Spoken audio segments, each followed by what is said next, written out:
इस कहानी को सुनकर आप अवश्य ही अपने भाग को कोसना बंद कर दीजिएगा। बरसों पहले की बात है, एक जंगल में एक गुरुकुल था जिसमें बहुत सारे बच्चे पढ़ने आते थे। एक बार की बात है, गुरुजी सभी विद्यार्थियों को पढ़ा रहे थे, मगर उनमें से एक ऐसा विद्यार्थी था जिसे बार बार समझाने पर भी कुछ भी समझ में नहीं आ रहा था।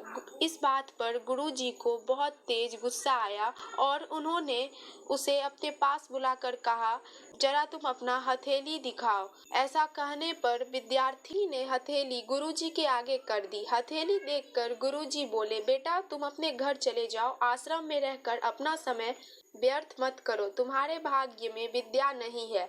शिष्य ने पूछा, क्यों गुरुजी? गुरुजी ने कहा, तुम्हारे हाथ में विद्या रेखा नहीं है। गुरुजी ने एक होशियार विद्यार्थी की हथेली उसे दिखाते हुए कहा कि देखो, ये विद्या की रेखा है और यह तुम्हारे हाथ में नहीं है, इसलिए तुम अपना समय नष्ट नहीं करो।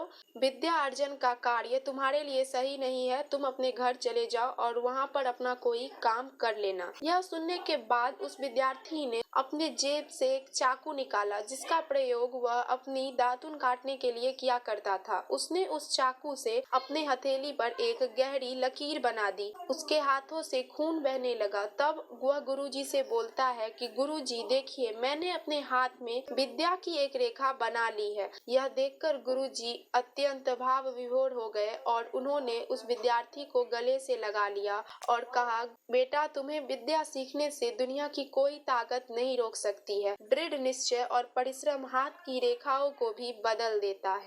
इस कहानी में हमने जिस विद्यार्थी की चर्चा की है वो आगे चलकर महर्षि पाणिनि के नाम से प्रसिद्ध हुए, जिन्होंने विश्व प्रसिद्ध व्याकरण अष्टाध्यायी की रचना की है और इतनी सदियां बीत जाने के बाद भी विश्व के किसी भी भाषा में ऐसा उत्कृष्ट और पूर्ण व्याख्यान का ग्रंथ नहीं प्राप्त हुआ है। यह कहानी अत्यंत शिक्षाप्रद है और इस कहानी से हमें यही सीख मिलती है कि हम अपने भाग्य को अपने कठोर परिश्रम और लगन मेहनत के दम पर बदल सकते हैं और जो कुछ अपने जीवन में चाहे वह हासिल कर सकते हैं। लोग हमारे बारे में चाहे कुछ भी कहे, किंतु हमें दृढ़ निश्चय के साथ परिश्रम करते रहना चाहिए। परिश्रम करने से हमें सफलता अवश्य ही प्राप्त होती है।